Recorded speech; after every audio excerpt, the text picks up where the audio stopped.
బయలుదేరి ఏకచక్రాపురం చేరుకొని ఒక బ్రాహ్మణుడి ఇంటిలో విడిది చేసి మధుకర వృత్తిని చేబూని బ్రతుకుతూ ఉన్నారండి పాండవులు. ఈనాడు మనం చూస్తున్నటువంటి భిక్షాటన కాదు వాళ్ళు చేసింది, పరమ పవిత్రమైనటువంటి వృత్తి మధుకర వృత్తి. మహానుభావులు, పుణ్యపురుషులు, మహర్షులు వీళ్ళందరూ కూడా ఆచరించినటువంటి మార్గం పరమ పవిత్రమైనటువంటి.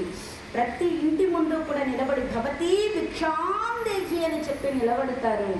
ఆ గృహిణి వచ్చి ఒక 2 ఘడియలలో భిక్ష తీసుకొని వచ్చి వేసిందా స్వీకరిస్తారు, లేదా వెళ్ళిపోతారు. మళ్ళీ వీళ్ళు వెనక వచ్చి పిలిచినా వెనక్కి కూడా తిరిగి చూడరు. అంత పరమ పవిత్రమైనటువంటిది. ఇప్పుడు ఉన్నటువంటి ఉంచే వృత్తి కాదు ఇది వేరు, అది వేరు. అది పవిత్రమైనటువంటిది. భవతీ భిక్షాందేహి అంటూ భిక్షాటన చేస్తూ ఆ ఏకచక్రపురంలో కాలాన్ని గడుపుతున్నారు మహానుభావులు. బలవంతులైనటువంటి వాళ్ళు కాలం కర్మం కలిసి రాకపోతే ఎటువంటి వాళ్ళకి ఎటువంటి పరిస్థితి వస్తుందో చూడండి. మహావీరులు సాహసిస్తే ముజ్జగాలు జయించగలిగినటువంటి వాళ్ళు జోల పట్టుకొని భవతీ భిక్షాందేహి అంటూ ఆ ఏకచక్రపురంలో మధుకర వృత్తితో జీవనాన్ని సాగిస్తూ ఉన్నారు. అటువంటి సమయంలో ఒక్కనాడు వీళ్ళు ఉంటున్నటువంటి ఇంటి యజమాని ఇంట్లో నుంచి ఏడుపులు వినిపిస్తున్నాయి. భీమసేనుడు మాత్రమే ఉన్నాడు ఆనాడు ఇంట్లో. మిగిలిన వాళ్ళందరూ కూడా భిక్షాటనకు వెళ్ళి ఉన్నారు. అమ్మా ఎందుకో ఎక్కువగా ఏడుస్తూ ఉన్నారు, వెళ్ళి కారణం తెలుసుకుని రామ్మా అని చెప్పి పంపించారు.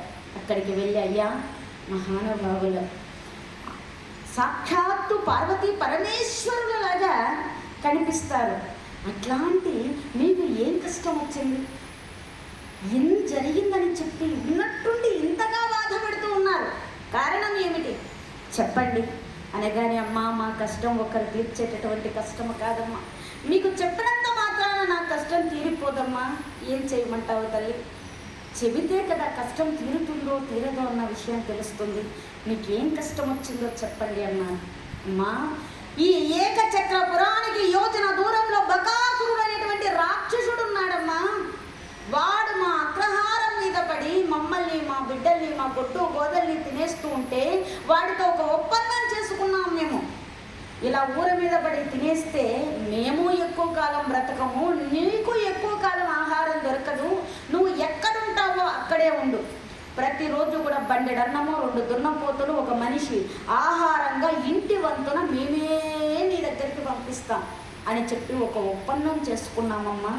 ఆనాటి నుండి ఈనాటి వరకు కూడా అదే విధంగా జరుగుతుంది. ఈనాడు మా ఇంటి వంతు వచ్చిందమ్మా, నేను ఇంటి యజమానిని కనుక నా వాళ్ళను రక్షించవలసినటువంటి బాధ్యత నా పైన ఉంది కనుక నేను వెళతాను అంటాను. నా భార్య అంటుంది, ఏమండి మీరు వెళ్ళిపోతే మన బిడ్డలు తండ్రి లేని వాళ్ళు అయిపోతారండి, నేను వెళ్ళిపోతానండి, నేను వెళ్ళిపోయాను అనుకోండి మీరు మరొక పెళ్లి చేసుకోవచ్చు, మన బిడ్డలకు తల్లి వస్తుందండి అంటుంది.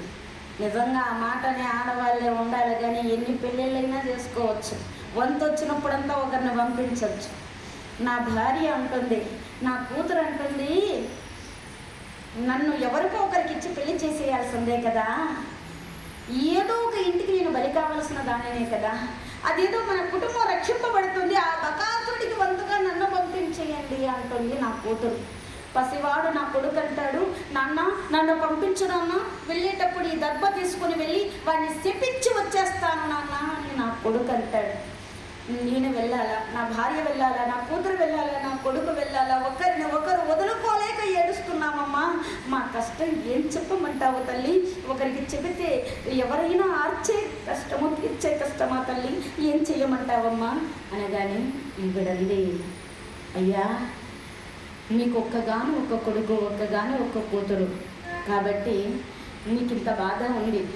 మీరెవ్వరు వెళ్ళొద్దు, మీరు వెళ్ళవద్దు, మీ భార్య వెళ్ళవద్దు, మీ కూతురు మీ కొడుకు ఎవ్వరు వెళ్ళనక్కర్లేదు. అయ్యో ఎవరు వెళ్ళకపోతే ఆ రాక్షసుడు వచ్చి ఊరి మీద పడిపోతాడమ్మా. నేను నా కొడుకులలో ఒకరిని పంపిస్తాను. నాకు 5 మంది బిడ్డలు ఇచ్చాడు, నీకు ఒకే కొడుకు ఒకే కూతురుని ఇచ్చాడు, నాకు 5 మంది కొడుకుని ఇచ్చాడు, నా 2వ కొడుకుని నేను పంపిస్తానండి అండి. అమ్మా ఎంత మాట అంటున్నావమ్మా? కోటికి గుడ్డకు మోమువాచి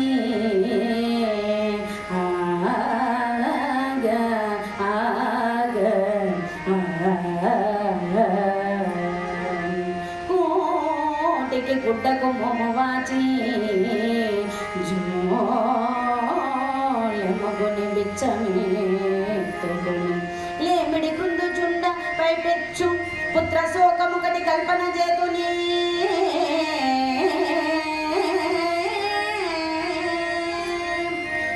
ఇంతకన్నా పాపము కలదే తను బబులపై దయయేరికెను సమానమే.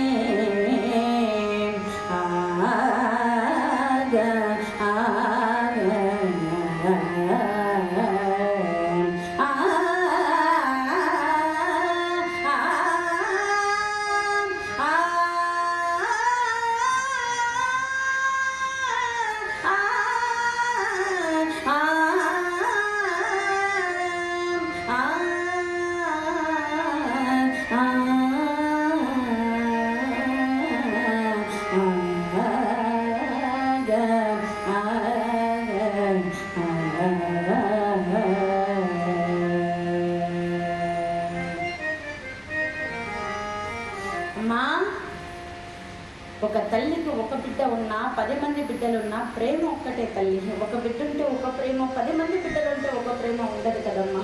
కూటికి గుడ్డకు మోము వాచి జోలెత్తుకుని భిక్షాటనము చేస్తూ బ్రతుకుతున్నారే, అట్లాంటి మీకు పుత్ర శోకాన్ని కూడా కల్పన చేసేదా తల్లి?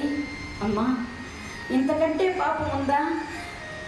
ఎవరిని పంపించవద్దమ్మా, ఇది మాకు వచ్చినటువంటి కష్టం. మీరు ఎక్కడి నుంచో వచ్చారు, ఈరోజు మా ఊర్లో ఉంటారు, రేపు ఇంకొక ఊరికి వెళ్ళిపోతారమ్మా, కాబట్టి మీకు కష్టం తెచ్చిపెట్టడం నాకు ఇష్టం లేదమ్మా అని.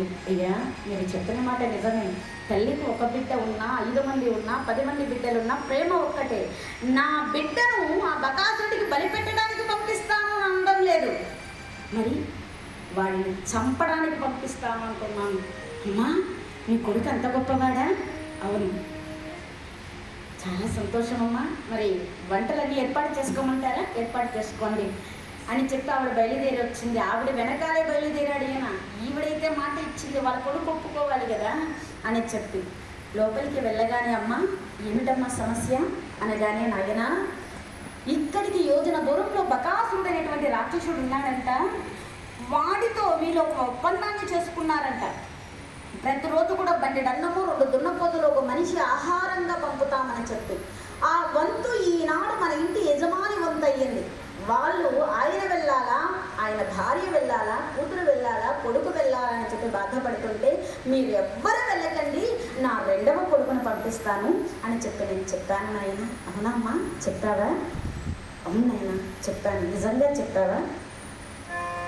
మంచి పని చేసి మాయమ్మ,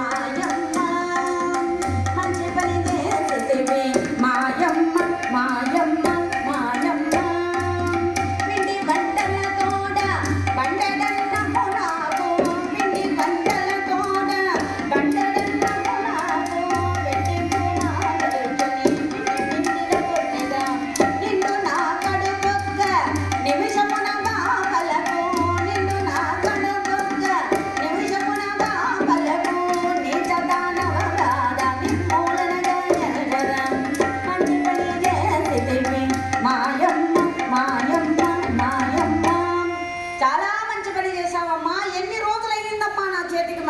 పని పడి నా చేత కాని పని చేయిస్తూ ఉన్నారు. అమ్మా చాలా మంచి పని చేసావు వాళ్ళకు మాట ఇచ్చి, కానీ ఒక్క మాట, ఆ బకాసురుడి కోసం వంటలు సిద్ధం చేస్తున్నారు కదమ్మా, బండెడన్నం అంటున్నావు కదమ్మా. అవును నాయన, నేను కడుపు నిండుకు అన్నం తిని చాలా రోజులయ్యిందమ్మా.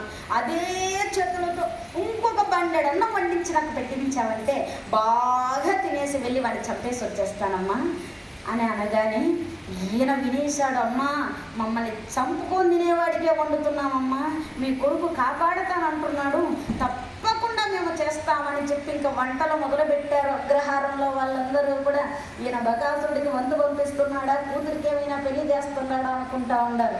అంత అద్భుతంగా వంటలు ఏర్పాటు చేశారు. చక్కగా సుష్టుగా భోజనం చేశాడు భీమసేనుడు.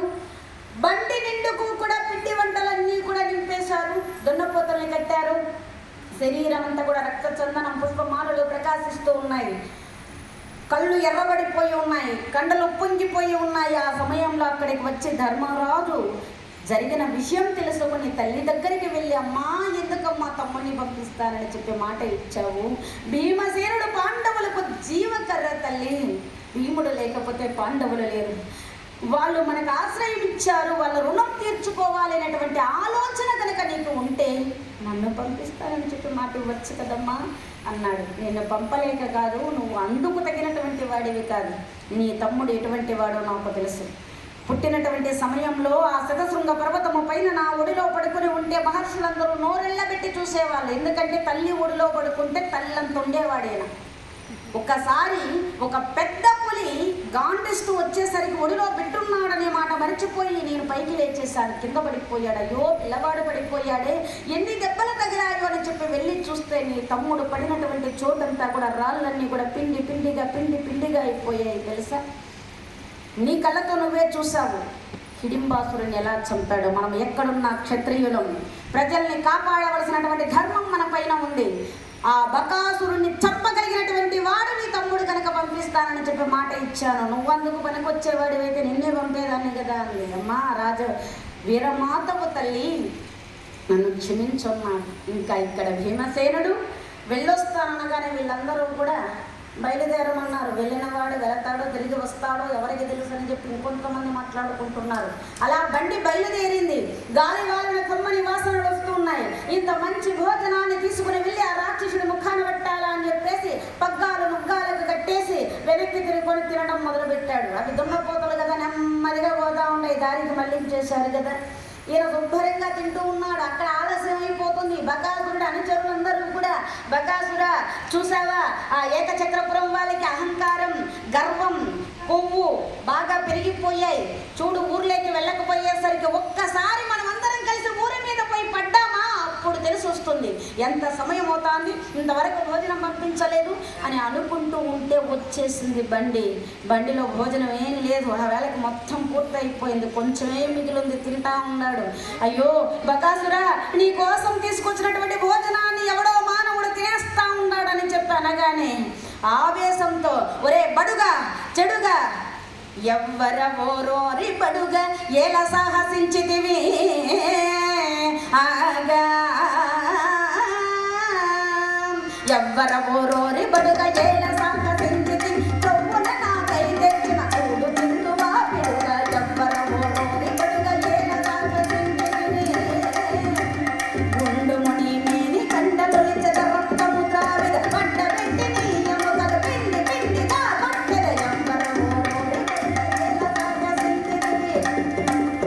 ఒరే బడుగా చెడుగా, నాకు తెచ్చినటువంటి కూడు తింటావరా, ముందు నీ రక్తము రావుతా, నీ ఎముకలు పిండిగా కొడతా అని చెప్పి ఆవేశంగా వస్తూ ఉన్నాడు.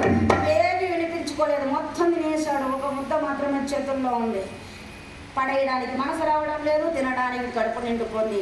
ఒక్కసారి వచ్చి ఆ బకాసుడు ఒక పిడుగుంది ఎప్పుడైతే గుద్దాడు అన్నాడు.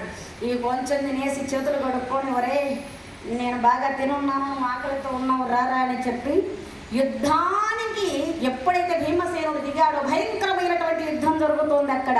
అంతకుముందు బకాసురుడికి ఆహారంగా వెళ్ళినటువంటి బండ్లన్నీ అక్కడ కొండల్లాగా పడి ఉన్నాయి. వాటితో ఒకరిపైన ఒకరు విసురుకుంటున్నారు. అక్కడ నుండి చెట్లతో, బండ్లతో, గుండ్లతో భయంకరమైనటువంటి యుద్ధం చేస్తూ ఉన్నారు. వాళ్ళ పదకట్టన ధ్వనులు భూమి ఆకాశాలు ఉండగా అతి భయంకరమైనటువంటి యుద్ధం చేసి ఆ బకాసురుని పైకెత్తి ఒక్కసారి నీళ్ళపైకి ఎప్పుడైతే వేశాడో వెన్ను విరిగిపోయి నవరంధ్రాల్లో రక్తధారలు కారుతూ మరణించాడు బకాసురుడు. జయ రమారమణ గోవింద. మనిషి వెళ్ళి రాక్షసుని చంపేశాడంటే నమ్ముతారో నమ్మరో అని చెప్పి వాడి శరీరాన్ని బండ్లో తీసుకొని వచ్చాడు.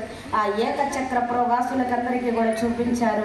వాళ్ళందరూ అయ్యా మాకు ప్రాణభిక్ష పెట్టారు, ఇంకా మీరు భిక్షాటన చేయకండి, ఇంకా మీరు ఎన్ని రోజులు ఉండాలనుకుంటే అన్ని రోజులు ఉండండి, మేము ఆతిథ్యం ఇచ్చుకుంటామని చెప్పి బకాసురుడు వంతు పాండవులకు పెట్టారు. ఇక్కడ దున్నపోతులు లేవు, అంతే, మనిషి దున్నపోతులు లేవు.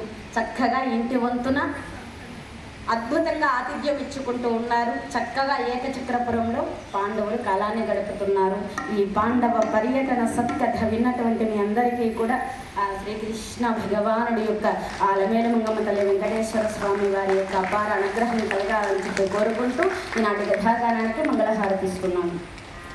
శ్రీ శ్రీనివాస గోవింద, శ్రీ వెంకటేశ గోవింద, భక్తవత్సల గోవింద, భాగవత ప్రియ గోవింద, నిత్య నిర్మల గోవింద, నిరనగ శ్యామ గోవింద, పురాణ పురుష గోవింద, పుండరీకాక్ష గోవింద, గోవింద హరి గోవింద, గోకుల నందన గోవింద, గోవింద హరి గోవింద, గోకుల నందన గోవింద, గోకుల నందన గోవింద, గోకుల నందన గోవింద.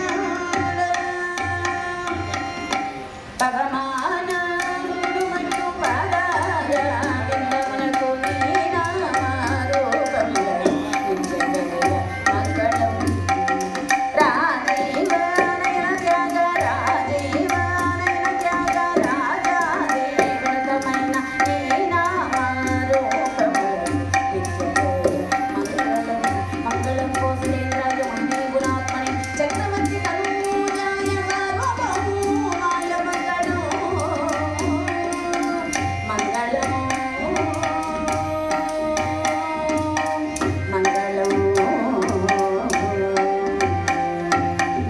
కాయేన వాచా మనసేంద్రియైర్వా బుద్ధ్యాత్మనా వా ప్రకృతే స్వభావాత్ కరోమి యజ్జత్ సకలం పరస్మై నారాయణాయేతి సమర్పయామి. ఓం